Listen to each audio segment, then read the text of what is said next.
Hello guys, welcome back to my radio Adda channel. Guys, इसमें मैं radiation के बारे में पढ़ाने जा रहा हूँ। रेडिएशन क्या है? The a process in which amount of energy is transmitted और emitted in the form of waves और पार्टिकल। और किन के थ्रू? तो ये मीडियम क्या होगा? मटेरियल हो सकता है, स्पेस हो सकता है। ओके गाइज, अब मैं चलता हूँ रेडिएशन के पार्ट्स के बारे में। रेडिएशन कितने पार्ट्स में इसको डिवाइड किया गया? रेडिएशन को दो पार्ट्स में डिवाइड किया गया है। एक है आयोनाइजिंग, दूसरा है non ionizing radiation. Guys, ionizing radiation किसको हम बोलेंगे? Radiation that produces ions by adding और removing of an electron from of an atom और मॉलिक्यूल्स। समझ गए गाइज? आयनाइजिंग रेडिएशन हम किसको बोलेंगे? जिसमें क्या होगा? आयन का क्या होगा? प्रोडक्शन होगा। किसके द्वारा? उसमें हम किसी मॉलिक्यूल में हम एटम को ऐड करेंगे या रिमूव करने से। नॉन आयोनाइजिंग किसको बोलेंगे? The radiation that not ionize atom और मॉलिक्यूल्स। जो क्या करेगा? एटम और मॉलिक्यूल्स को क्या करेगा? आयोनाइज नहीं करेगा। ओके गाइज, उसको हम क्या बोलेंगे? Non ionizing radiation. गाइज, ये रेडिएशन में जो हम देखे थे, प्रीवियस स्लाइड में हम देखे थे, दो पार्ट में रेडिएशन को डिवाइड किया गया है, आयोनाइजिंग और नॉन आयोनाइजिंग। समझ गए गाइज? अब हम आते हैं आयोनाइजिंग और नॉन आयोनाइजिंग का एग्जाम्पल हम देखते हैं। नॉन आयोनाइजिंग में गाइज जितने भी यूवी रेज हो गया, विजुअल रेज हो गया, इंफ्रारेड रेज हो गया, माइक्रोवेव्स और रेडियो वेव्स। ओके गाइज, अब हम आ जाते हैं आयोनाइजिंग। आयोनाइजिंग को गाइज टू पार्ट्स में डिवाइड किया गया है। कितने पार्ट्स में डिवाइड किया गया है? टू पार्ट्स में। कितने पार्ट्स में? टू पार्ट्स में डिवाइड किया गया है गाइज। तो इसमें गाइज आप देख सकते हैं, एक पार्ट है उसका इलेक्ट्रोमैग्नेटिक रेडिएशन, सेकेंड पार्ट है इसका पार्टिकुलेट रेडिएशन। कितने पार्ट है आयोनाइजिंग का? दो पार्ट है। कौन कौन सा है? इलेक्ट्रोमैग्नेटिक रेडिएशन, दूसरा है पार्टिकुलेट रेडिएशन। अब हम इलेक्ट्रोमैग्नेटिक रेडिएशन का कुछ एग्जाम्पल देख लेते हैं। जैसे फर्स्ट होगा, इसका क्या होगा? एक्स रेज होगा। सेकेंड क्या होगा? गामा रेज होगा। थर्ड क्या होगा गाइज? कॉस्मिक रेज होगा। ओके गाइज, अब हम आते हैं पार्टिकुलेट रेडिएशन में। पार्टिकुलेट रेडिएशन में क्या होगा गाइज? तो पार्टिकुलेट रेडिएशन में guys alpha rays, beta rays, protons and neutrons. Okay guys, अब हम आते हैं, ये जो आयोनाइजिंग और नॉन आयोनाइजिंग जो हम पढ़े हैं, इसका हमारे लाइफ में, यानी हम जो यूज करते हैं, इसका हम लोग के मतलब डायग्नोस्टिक पर्पस में इसका मतलब कहाँ कहाँ क्या यूज्ड है, किसका यूज्ड है, किसका नहीं यूज्ड है। जैसे देखिए, various diagnostic modalities and procedure in radiation can be used और नोट। किसका यूज हम करते हैं रेडिएशन के रूप में, किसका हम नहीं करते हैं। तो जैसे देख लीजिए गाइज, आयोनाइजिंग रेडिएशन एक ओर दिया हुआ है और दूसरी ओर नॉन आयोनाइजिंग रेडिएशन। तो गाइज आप लोग पढ़े होंगे आयोनाइजिंग जो क्या होता है? आयोनाइजिंग क्या होता है? एक्सरे रेडिएशन है, जिसका हम किस किस में यूज करते हैं एक्सरे का? तो सीटी स्कैन में और रेडियोग्राफी में। गाइज आपको पता होनी चाहिए रेडियोग्राफी और सीटी स्कैन में क्या डिफरेंस है गाइज। तो गाइज आपको पता होना चाहिए रेडियोग्राफी जो है और सीटी स्कैन में यही डिफरेंस है। रेडियोग्राफी जो है हमको प्लेन इमेज देता है, हमारे बॉडी का प्लेन इमेज प्रोवाइड करता है, जबकि सीटी स्कैन जो है हमारे बॉडी का क्रॉस सेक्शनल इमेज प्रोवाइड करता है। क्या, कौन सा इमेज प्रोवाइड करता है? ये हमारे बॉडी का क्रॉस सेक्शनल इमेज प्रोवाइड करता है। गाइज इसमें एक और डिफरेंस है, सबसे मोस्ट डिफरेंस है कि गाइज सीटी से जो रेडिएशन निकलती है वो 300 टाइम्स ज़्यादा होता है। किससे? रेडियोग्राफी से। जो हम एक्सरे जो करते हैं, जनरल एक्सरे जो हम करते हैं, वो अगर हम सीटी 300 अगर हम 300 रेडियोग्राफी यानी हम एक्सरे करेंगे तो एक सीटी के बराबर उतना रेडिएशन एक सीटी स्कैन के मशीन के द्वारा इमिट होता है। समझ गए गाइज। उसके बाद आ जाता है गाइज डेक्सा। समझ गए गाइज। उसके बाद हम स्पेशल प्रोसीजर में यूज करते हैं IVP, IVU पढ़े होंगे, HSG, ब्रोंकोग्राफी, ERCP, फ्लोरोस्कोपी, ये सब पढ़े ही होंगे गाइज। इसी में आ जाता है barium swallow, barium enema, barium meal guys, इसी में आ जाता है। फिर गामा रेज का यूज कहाँ होता है गाइज, तो ये आप लोग न्यूक्लियर मेडिसिन में पढ़ेंगे। पेट होता है, बोन स्कैन होता है, रेडियो न्यूक्लाइड स्कैन यानी एस्पेक्ट होता है। उसके बाद गाइज आप पढ़े होंगे non ionizing radiation. Non ionizing radiation का किस किस में यूज होता है गाइज, तो आप पढ़े होंगे MRI जो है वो हार्मफुल हमारे बॉडी के लिए नहीं है, हमारे बॉडी के लिए वो हार्मफुल नहीं है, क्योंकि ये क्या है, नॉन आयोनाइजिंग है। समझ गए गाइज। इसमें फिर आपको USG आ गया, थर्मोग्राफी हो गया, डॉपलर हो गया, डॉपलर भी क्या है, ये USG का ही पार्ट हो गया, और MRCP हो गया जो MRI से ही रिलेटेड है, MRI के द्वारा ही किया जाता है। Okay guys. अब हम आ जाते हैं गाइज इंट्रोडक्शन में आ जाते हैं किसके, तो रेडिएशन के। तो रेडिएशन को वैसे हम पहले ही फर्स्ट स्लाइड में ही बता दिए हैं गाइज, लेकिन एक बार और अब देख लेते हैं।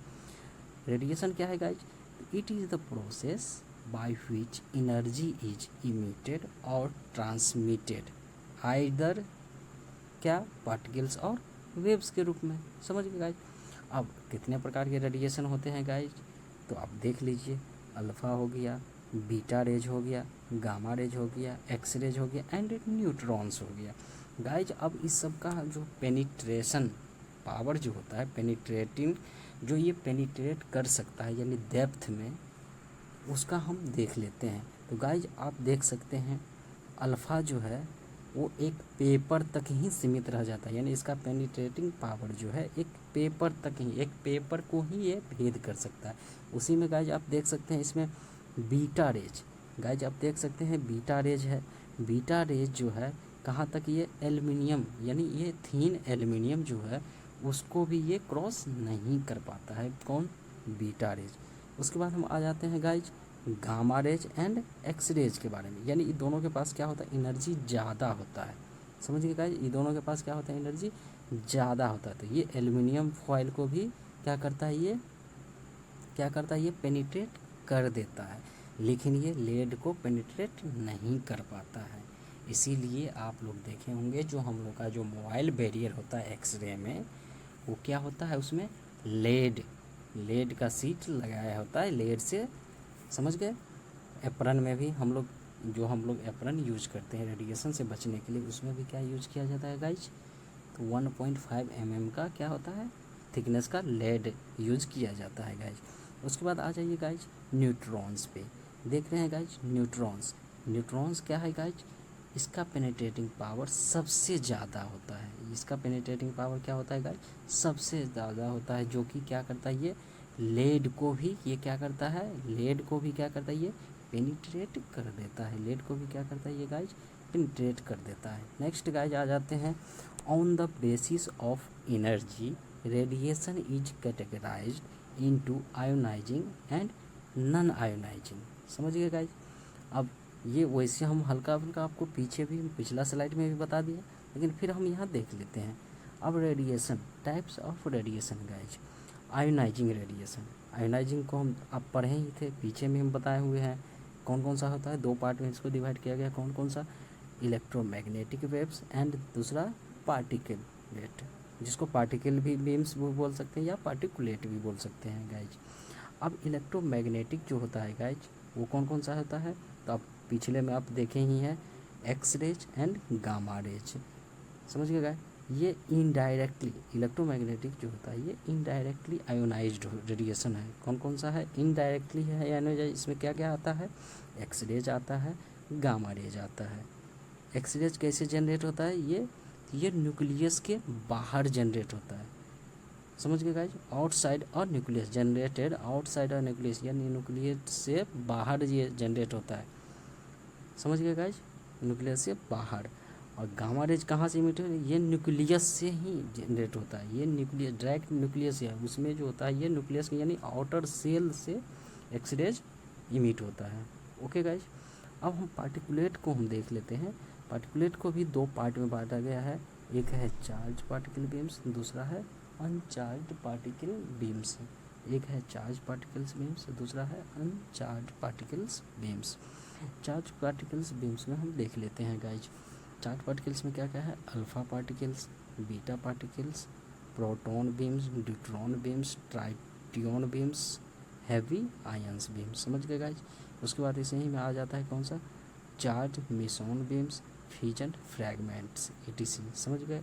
अब अल्फा पार्टिकल्स जो है उसमें क्या होता है, हीलियम न्यूक्लियन होता है।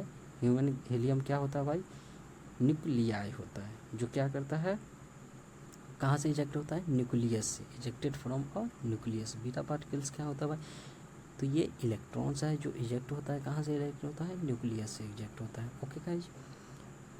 अब नेक्स्ट आते हैं हम uncharged particles being indirectly ionising radiation है। समझ गए गाइज। अनचार्ज पार्टिकल्स क्या है, ये अनचार्ज पार्टिकल बीम्स है जो कि इनडायरेक्टली आयोनाइजिंग रेडिएशन है। समझ गए गाइज। अनचार्ज मेजॉन बीम्स हो गया, न्यूट्रिनो हो गया, न्यूट्रिनो हो गया, न्यूट्रॉन बीम हो गया। Okay guys. ये कैसे प्रोड्यूस होता है, ये प्रोड्यूस्ड इन न्यूक्लियर रिएक्टर में। न्यूट्रॉन जो है न्यूक्लियर रिएक्टर में और एक्सीलरेटर्स के द्वारा इसका प्रोडक्शन होता है। ये आप लोग पढ़ेंगे किसमें, न्यूक्लियर मेडिसिन में पढ़ेंगे गाइज आप लोग फाइनल ईयर में। आयोनाइजिंग रेडिएशन ये क्या है, इलेक्ट्रिक वेव्स है, माइक्रोवेव्स है। समझ गए। नॉन आयोनाइजिंग में क्या है, इलेक्ट्रिक वेव्स है, माइक्रोवेव्स है, इंफ्रारेड है, विजुअल अल्ट्रावायलेट रेज।